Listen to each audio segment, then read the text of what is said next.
Case File 1, Footsteps Above the Last Floor. In late October of 2019,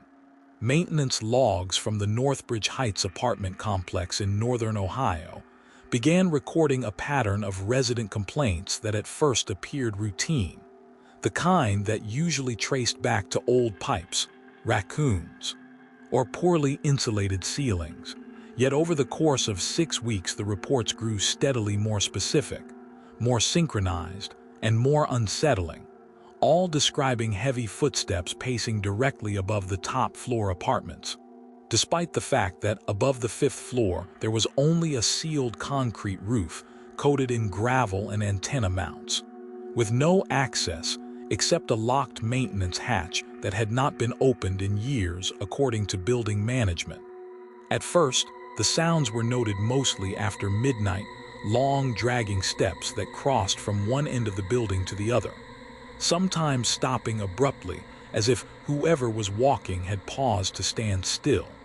then resuming again with the same measured pace. But by early November, the footsteps began occurring earlier in the evening, sometimes as early as 8:30, loud enough to rattle ceiling light fixtures and send dust drifting down from ventilation grates, prompting multiple residents to step into the hallways at the same time, all assuming someone had finally gone up to the roof for repairs. Security footage from the rooftop stairwell showed nothing: no doors opening, no shadows crossing the sensor lights, only the empty concrete landing illuminated in short bursts whenever the system was triggered by what engineers later said should have been nothing at all. Yet every time the motion lights activated, the footsteps above intensified, as if whatever was moving had become aware of being observed. On November 12th, building management contacted a private inspection company equipped with thermal imaging equipment to rule out animals nesting in the insulation or under rooftop panels. And at approximately 11:15 that night, with 3 staff members present, the rooftop was scanned in a slow, methodical sweep, revealing a uniform cold surface across the gravel and concrete until the operator froze the image and adjusted the contrast, where a long vertical heat signature suddenly appeared near the center of the roof, unmistakably shaped like a human figure standing upright, registering warmer than the surrounding environment despite the outside temperature being just above freezing. Before anyone could speak, the heat signature began to move. It did not drift like steam or spread like trapped air, but walked, slowly, deliberately, crossing the roof in a straight line with evenly spaced strides. The footsteps echoed directly overhead in perfect synchronization with the movement on the screen. When the figure reached the far edge of the building, it did not fade. It simply stopped, lingered for several seconds, then began retracing the same path back across the roof, each step measured, each movement identical, as if following an invisible hallway that only it could see. Over the next 20 minutes, the figure completed this pacing route 3 times before abruptly vanishing from the thermal display, leaving the roof once again uniformly cold, while the footsteps ceased at the exact same moment, plunging the building into a silence that residents later described as heavier than the noise itself. Engineers checked the roof immediately afterward,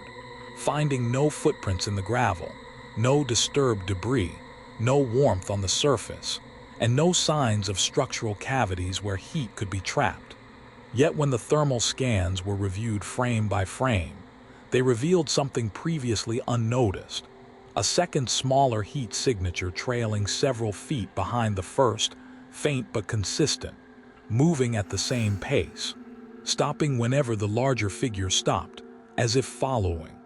When questioned in later interviews, several longtime tenants mentioned an incident from the early 1990s when a night security guard had fallen from the roof during a routine patrol,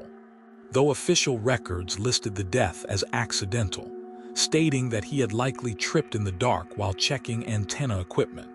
But one maintenance worker quietly admitted that the guard had radioed in moments before his fall, reporting that someone was walking ahead of him on the roof despite no one being scheduled for access that night. After the thermal incident, the footsteps never returned, but residents on the top floor began reporting something new: the feeling of pressure on their ceilings, like someone standing directly above their bedrooms for long stretches of time. And in the months that followed, hairline cracks began forming in the plaster in long straight lines that mirrored the pacing route captured on the thermal footage. When the building was eventually sold and renovated in 2022, contractors removing sections of the old roof insulation discovered a collapsed portion of concrete near the center, and beneath it, sealed inside a narrow cavity, were fragments of a broken flashlight,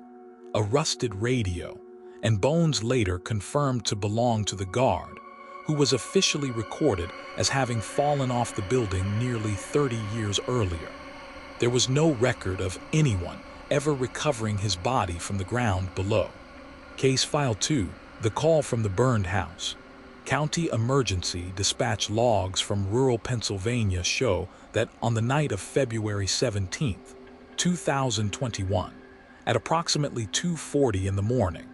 a 911 call was received from a landline number that had been disconnected for over a decade, registered to a property on Old Quarry Road,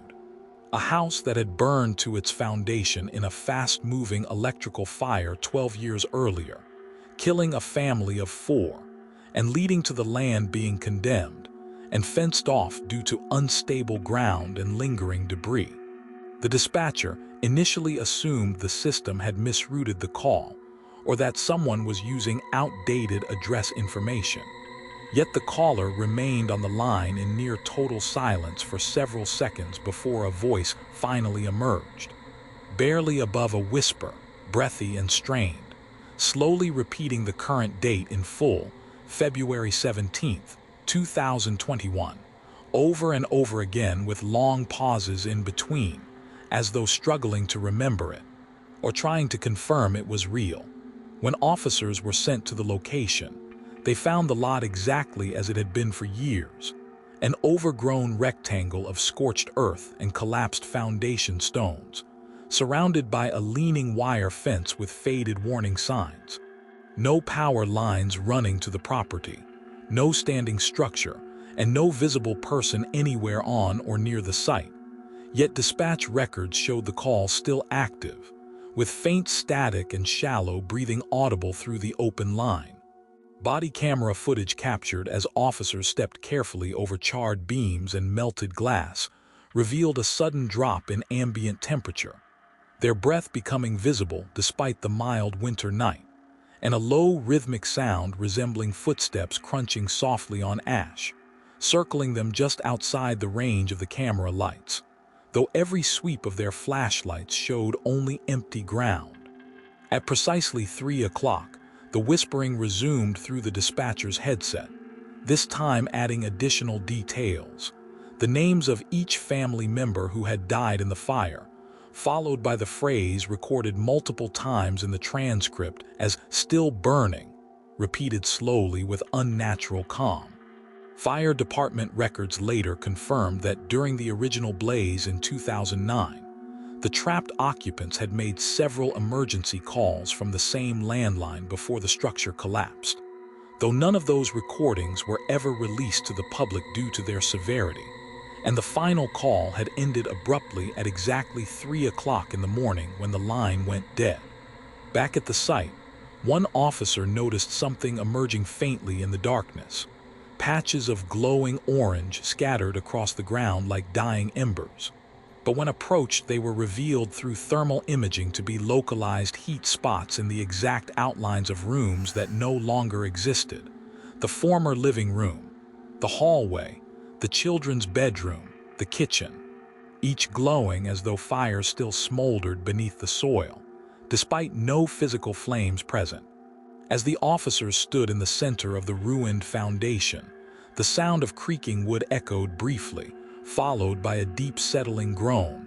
the kind a house makes when beams shift under weight. And for a moment, captured clearly on audio, there was the unmistakable crackle of fire. The 911 call ended. In the days that followed, investigators traced the call routing and confirmed it had originated not just from the correct location, but from the exact coordinates where the old house's kitchen phone had once been mounted on the wall. A wall that had not existed for 12 years. And when soil samples were taken from the glowing thermal zones, they revealed no underground fires, no chemical reactions, no heat sources capable of producing the readings. What unsettled officials most was a discovery buried deep in archived emergency tapes, the final recording from the night of the original fire, where amid the smoke alarms and frantic breathing, a faint whisper could be heard repeating a date that had not yet happened. February 17, 2021. The same date spoken in the call that came from the empty lot 12 years later. Since then, dispatchers in the county have reported occasional phantom calls that ring once and vanish, always flagged from disconnected numbers, always briefly pinging near Old Quarry Road, and every year on the anniversary of the fire. Thermal drones flown over the property pick up the same faint heat outlines rising from the ground, forming the shape of a house that no longer exists, glowing gently for several minutes before fading back into cold earth, as though something beneath the soil continues to relive the moment it never escaped.